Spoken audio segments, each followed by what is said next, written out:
Salut mon Astro Badass, bienvenue sur la chaîne astrobeach.fr, la chaîne où je te parle d'astrologie et de Feng Shui, deux outils qui te permettent de révolutionner ta vie et de reprendre ton pouvoir personnel.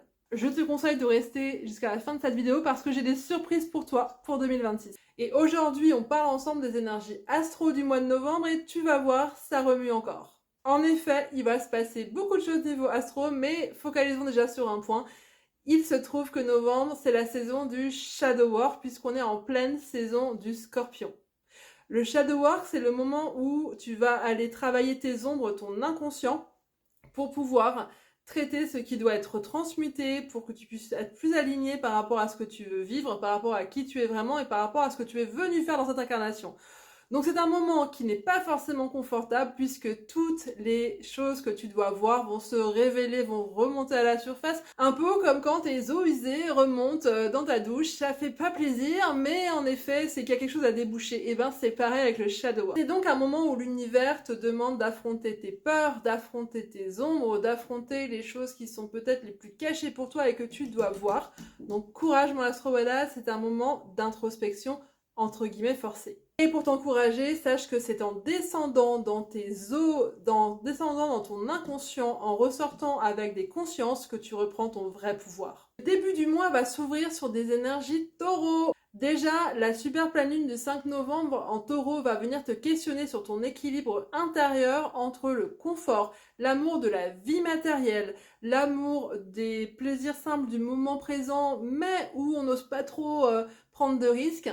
Et en face, le Scorpion qui va venir te questionner sur ta capacité à lâcher le confort momentanément pour aller dans tes eaux, pour aller travailler sur toi, mais également pour t'expandre et pour prendre de nouvelles décisions et de nouvelles routes qui te fera découvrir des choses. Et ça, en effet, le taureau, il aime pas trop. Il aime bien son précaré, là où le Scorpion, il est là pour se transformer perpétuellement. C'est le phénix du zodiaque. Donc déjà, ce 5 novembre, grosse question sur l'alignement entre ta capacité à profiter de l'incarnation tout en te transformant. Le 8 novembre, toujours la question du taureau qui va se poser puisqu'Uranus, la planète des libérations, des changements soudains, également la planète où on casse les codes et où on va expérimenter de nouvelles choses avec une vision futuristique et une envie de plus d'humanité, une envie de révolution parfois.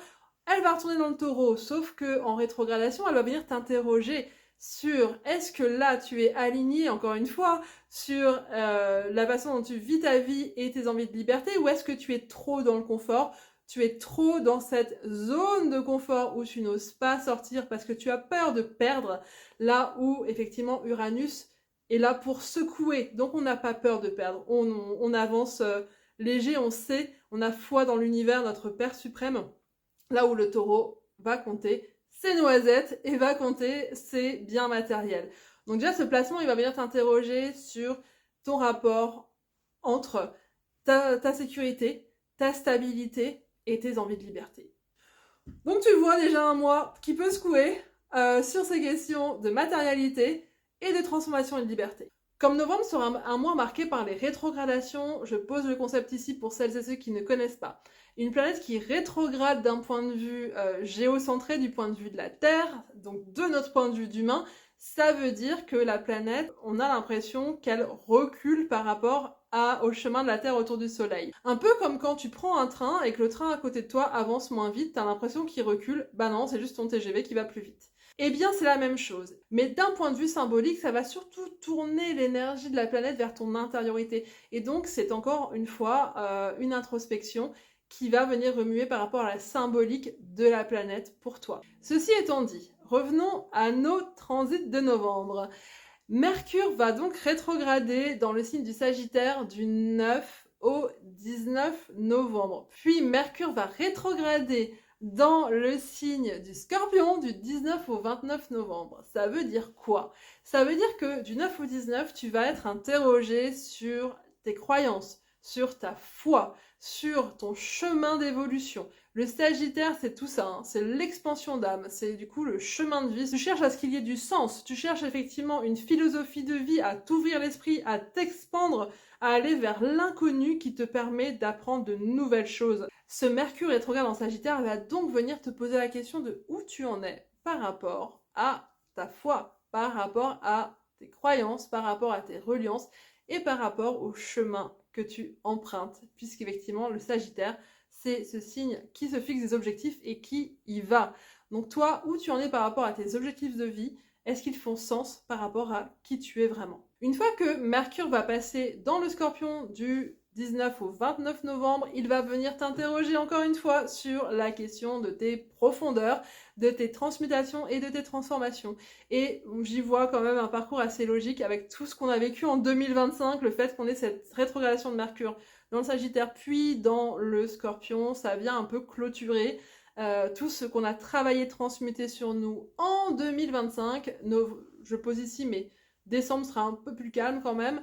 Et on est vraiment sur un moment où on continue un petit peu en mode essorage tout ce qu'on a déjà travaillé en 2025. Si tu veux surfer sur Mercure rétrograde et ne pas le subir, je te conseille de faire un thème astral de 20 minutes avec moi, spécial Mercure rétrograde. On part de ton thème de naissance, on voit où ce Mercure vient transiter tes maisons astrologiques et également les différents transits que cela forme et ce que ça veut dire. Et mes clientes qui ont déjà fait appel à moi les mois précédents, ça leur a permis de bien comprendre ce que ce Mercure rétrograde leur permettait de travailler sur elles et de ne pas subir. Donc tu es bienvenue, le lien est en description si tu veux profiter de cette offre pour surfer à fond et travailler à fond l'énergie qui se présente à toi et ne pas te prendre la porte en pleine tête de ce Mercure rétrograde. Ensuite, parce que nous n'avons pas eu assez de Scorpion en novembre, nous allons avoir une nouvelle lune le 20 novembre en Scorpion. Lors de cette nouvelle lune en Scorpion, pose tes intentions. Quelle est ton alchimie personnelle? Qu'est-ce que toi, tu veux voir germer? Quelles sont les transformations que tu as identifiées qui sont nécessaires? La lune t'invite donc à lâcher l'ancien, à lâcher prise sur ce qui ne te convient plus, à l'orée d'une année 2026 qui est vraiment une année, on en parlera dans d'autres vidéos, qui est liée à la construction suite à l'année 2025 qui a été une année où on a été labouré en profondeur. 2026 sera une année très différente énergétiquement, donc profite de cette nouvelle lune pour, encore une fois, laisser partir, laver, te purifier de ce qui ne te convient plus. Le 22 novembre, on change de vibe, ça y est, on t'aura bien fait travailler sur toi et le 22 novembre, on entre avec le soleil en Sagittaire dans un moment où là, encore une fois, on te parle d'expansion, on te parle de reprendre le chemin de ta quête personnelle quelque part, de reprendre la route de ce qui fait sens pour toi, pour ton âme, pour ton évolution. L'énergie se fait donc plus légère avec de l'optimisme, de la joie et également cette question de ok, après avoir traversé mes ténèbres, après avoir traversé mes ombres, sur quel chemin j'ai envie de m'engager. Il y a quand même une énergie de nouveau départ déjà avec ce soleil en Sagittaire. Jupiter va également rétrograder en Cancer le 11 novembre. Il va donc venir te parler de la question de la famille, de la place que tu prends dans la famille et de comment tu te positionnes par rapport à ton cadre familial.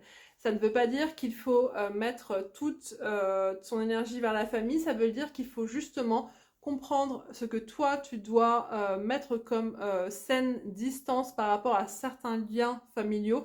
Et on ne parle pas bien sûr de rupture familiale, mais on parle de transmutation de certains liens avec ce placement et de comprendre ce qu'on doit lâcher par rapport à la famille, les relations qu'on doit assainir, celles où on doit mettre de la paix, de l'amour, de la compassion et parfois même des deuils qu'on doit faire par rapport à des relations idéales qu'on n'aura pas dans la famille. Donc ce mois de novembre va être un mois, encore une fois, qui est marqué par pas mal de transformations et pas mal de questionnements intérieurs.